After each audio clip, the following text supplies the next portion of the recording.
Kumusta po kayo? Bago po ang lahat, first things first.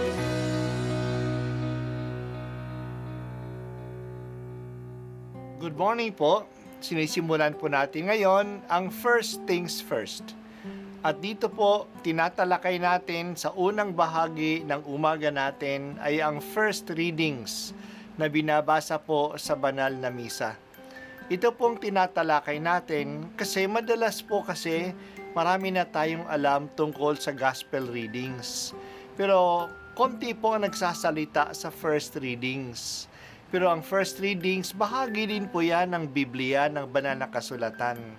Kaya susubaybayan po natin ang mga first readings, basahin po natin at kuminsan kailangan ng basahin ng 2 o 3 beses bago maintindihan kasi hindi po tayo familiar sa mga istorya at sa mga kaisipan na tinatalakay dito.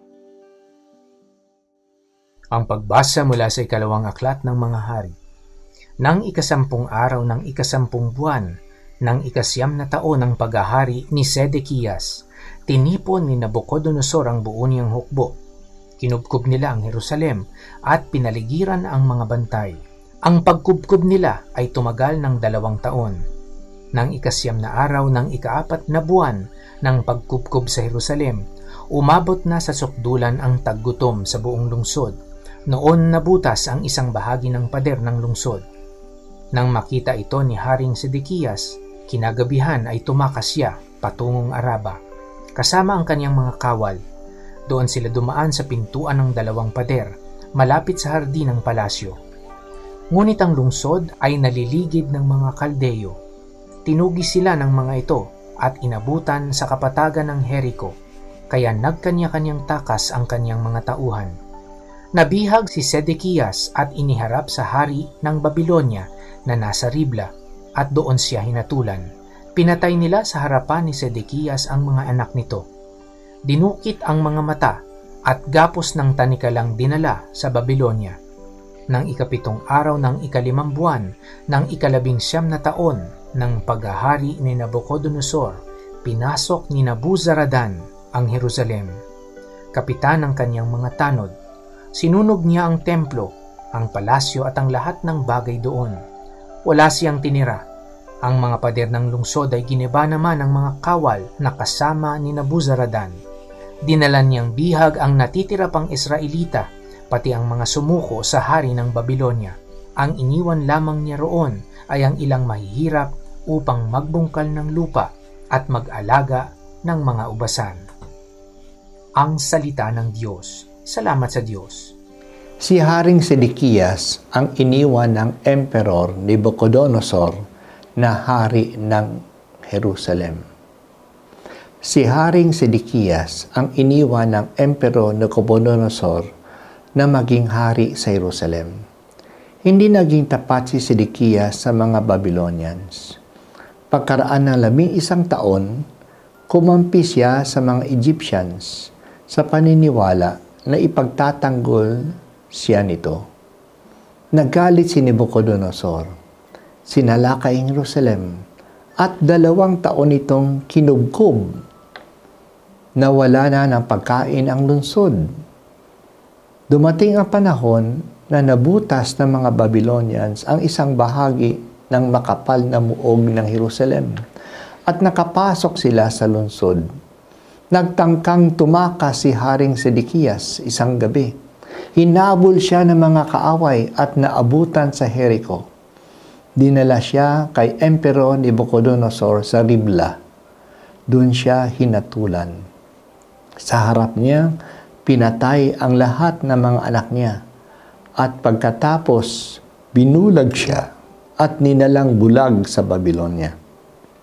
Ang lungsod ay pinaubaya sa general na si Nabuzaradan. Sinira nito at sinunog ang templo. Binasag ang mga muog ng lungsod at iniwan na nakatiwangwang. Maliban sa mahihirap, dinala ang lahat ng naiwang Israel sa Babylonia. Ito na ang second exile noong 586 BC. Kawawa ang templo, kawawa ang Jerusalem, kawawa ang mga Israelita. Ang malungkot na pangyayaring ito ay dala ng matagal na pagmamatigas ng ulo ng mga hari at ng mga tao sa Israel. Sinabi sa kanila ni Moises nung sila ay pumasok sa Kanaan, na ang lupang ito'y mapapasa kanila at mananatili sila dito kung sila ay maging tapat sa kanyang kasunduan sa Diyos, na kilalanin nila sina ang Diyos lang, si Yahweh ang tunay na Diyos, at susunod sila sa kanyang mga utos. Ang regalo ng lupain ay conditional. Ang kondisyon ay sumunod sila sa kanya. Hindi nila ito ginawa, kahit na palagi ang Diyos nagpapadala ng mga propeta upang paalalahanan at warningan sila. Ngayon, natupad na ang salita ng Diyos. Seryosohin po natin ang salita ng Diyos. Seryosohin po natin siya. Tinupad niya ang kanyang sinasabi. Tinutupad ng Diyos ang kanyang bahagi sa kasunduan. Ngayon, ang salita ng Diyos sa atin ay alagaan niya tayo bilang kanyang mga anak at dadalhin niya tayo sa buhay na walang hanggan kung sinusunod natin ang salita at halimbawa ni Jesus. Ginagawa ba natin ito? Kung hindi, may walang hanggang kaparusahan na darating sa atin.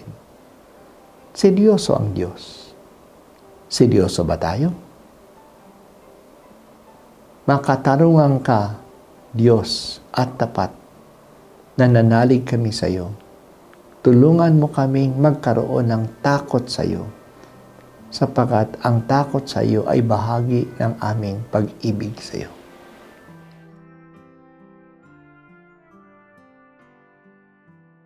At ako po ay si Bishop Broderick Pabilio dito sa First Things First.